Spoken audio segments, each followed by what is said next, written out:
Yeah. That was a good track. Shout out to Ricky Bella, man. That joint was bye-bye. I'm so sick and tired of your shit. That shit was hard. That's some shit that you'll talk to for like an ex. You feel me? That's what I had got I was from that. talking to my ex. Yeah. And then track 6, you got the interlude, Till It's Over. Before we talk about this track, one thing I like about you, you have some raw ass interludes. Like it's amazing. Like in the last project, I want to go over that too, in a few minutes. But like that, you very creative with your music, man. Like a lot of people, still haven't heard your music, and I'm like, you can ask my fiance, you can ask anybody. I be talking about you all the time. I'm like, you need to listen to Valona Denise. Like, it came to a point. Matter of fact, shout out to Hayes and them TGT. Yo, shout out to them, yo. In the second episode, he was, I had mentioned you, and he was like, yeah, man, I see her all over your Instagram and stuff like that. I said, hell yeah, because I'm trying to push her down here. Like, she's going to blow up. You know what I'm saying? That's love, man. That's love, yo. And then we had the Say Something V, produced by Mr. Green. I like that track too. Say Something V. Yeah. Yeah. I was just talking my talk, but I was talking my talk on Yeah. that record. And then track 8, you had Searching Interlude. Yeah, that's when I was searching. Yeah, Searching for a little hippie. And then you had Black Hippie with Nicole Kai. That joint was good. And then number 10, you had My Dutchie, produced by Edo Lee. And then you had Eyes, produced by New Jersey Beats. And then you had that freestyle that was hard on track 12, Sit Down. That was hard as. Yeah. Sit Down. Yeah, I forgot about that record too. That record is filthy. Record is filthy. Before I talk about the most recent project, because I know you for about 3 years now, and I've seen the growth and things of that nature, not just music wise, but also business wise. You got the clothing brand and everything, and like, I know you passionate about the music, but like, I see that you also had a passion about like the visuals, because like on your social media, like you very like, you want everything to be perfect. Have you always been like that, right? Yeah.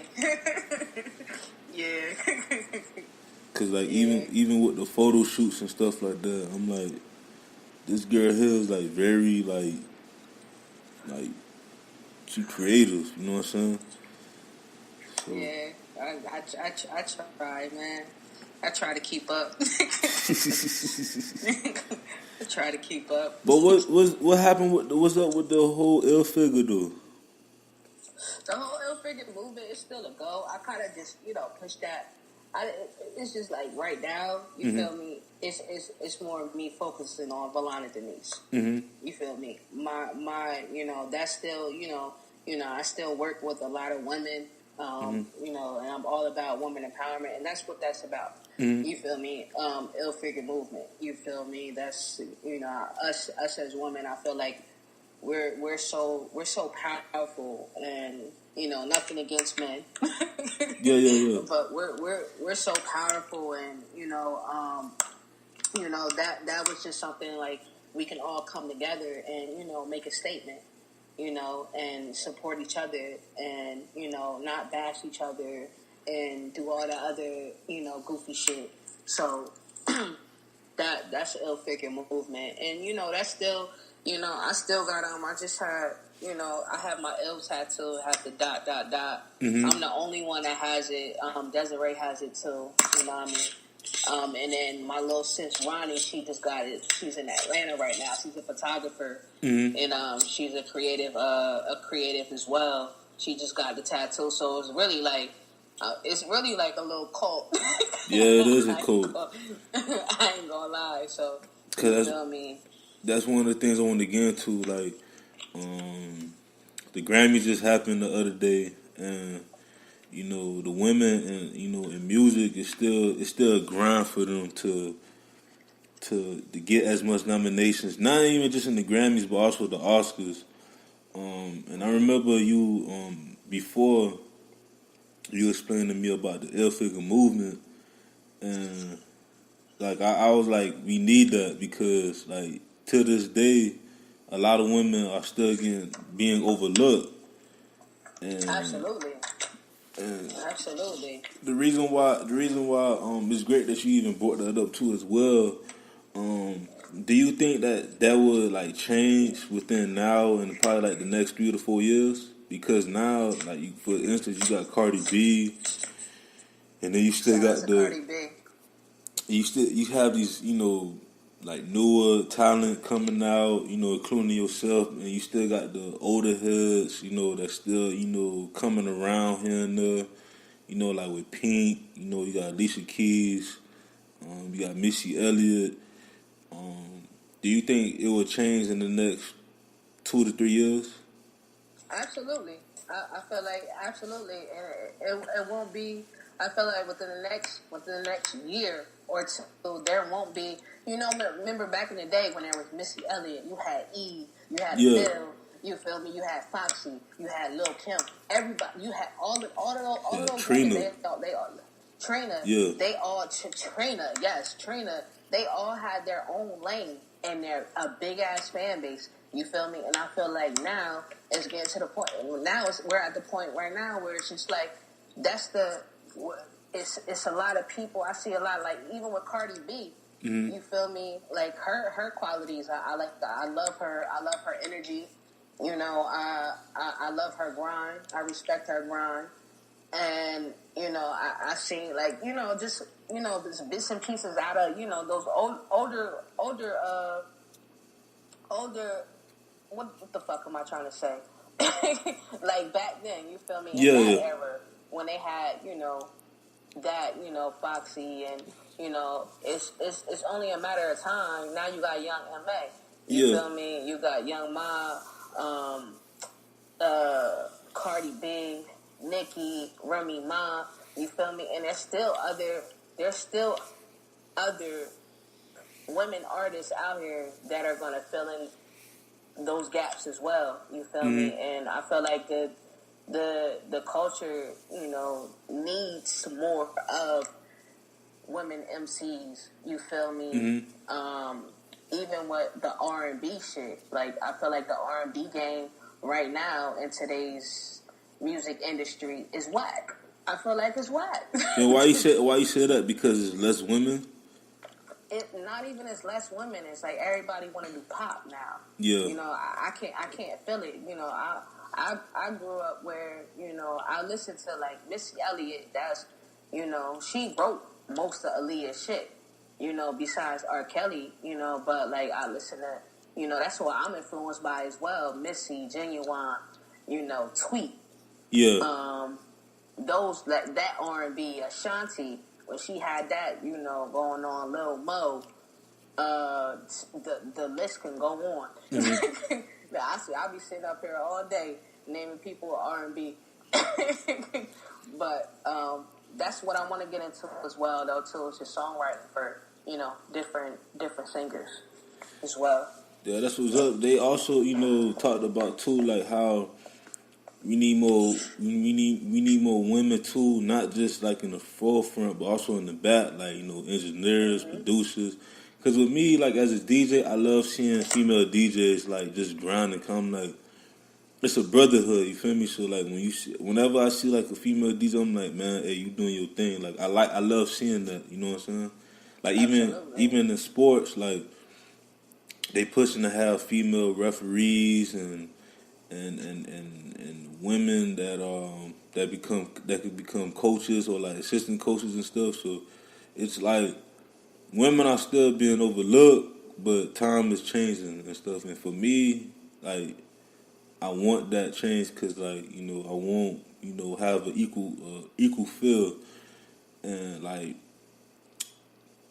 just hearing, like, you know, I want to talk about this too because I talked about it, I think, in my last podcast or the podcast before about, you know, our auntie Monique, about the whole situation about her not getting paid.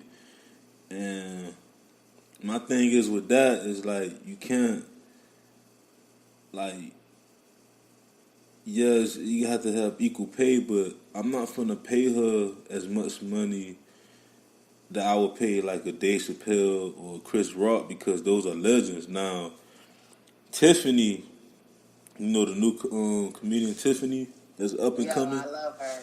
Like she deserved because one, she's hot right now, and two, she's consistent. You know what I'm saying? And like she's very humble because what I heard that, you know, Monique is not really humble like that. You know, and I always feel like that in general, male, female, like you could be cocky, you could be confident, but you also gotta have that work ethic. You also gotta be working and stuff. And like, you know, Tiffany, because I know Tiffany is not like that. You know, from what I heard. But if Tiffany was like Monique, like if she wasn't like humble and stuff like that, if she wasn't like, you know, positive all the time, I'll still give her that money because her work ethic. But it's a plus for her that because she's humble. You know what I'm saying? She show love to a lot of people, and you know her story. Like, you know, she came from very, very humble beginnings. So of course, you know, that's gonna play an effect. But still, like, she's at a level now where she pretty much can control the world in her hands, but she's still humble, and I love that. You know, so. How did you feel about that situation, the whole Monique situation?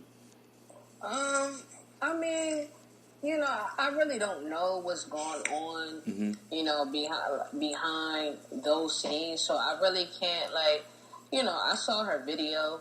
I don't think that it was a bad idea, but I don't think it was a good idea either. With her, you know, just being that I guess she was underpaid for this movie, but I don't think she should have you know went about it a different way. Being that I haven't seen her in a movie in a while, you know, but I'm noticing that there is a big issue with, you know, just women in the industry being underpaid. Yeah. You know, even what in sports, you feel me? The WNBA. Yeah. They are very underpaid. You now have basketball players, star basketball players making hundreds of millions of dollars, and you have, you know, some WNBA players making 25 grand, 30 grand. They have to get summer jobs and stuff like that too. Shout out to my Trey sis. She actually plays overseas right now, but she's, you know, she's coaching and, you know, all that other stuff too. But yeah, I definitely feel like you know, the Monique thing. You know, I don't think that the way she went about it wasn't. I think she could have did it a better way, but I don't like I said, I don't know what's going on in that field. Like, you know, like I said, I see what I see, and a lot of women are coming out now saying, you know, they're getting underpaid and getting over, like you said, they're being overlooked by these certain situations. But I don't know. I heard she was getting $500,000 though. I mean, look, man. Man, listen, I'll take that and build from that because I'll take that and shut up. Flip that. Nah, because you gotta think about it too. Like in this era, especially, you know, with how technology is with social media and everything, and all these platforms growing, it's like a domino effect. All right, Netflix offer you this, right?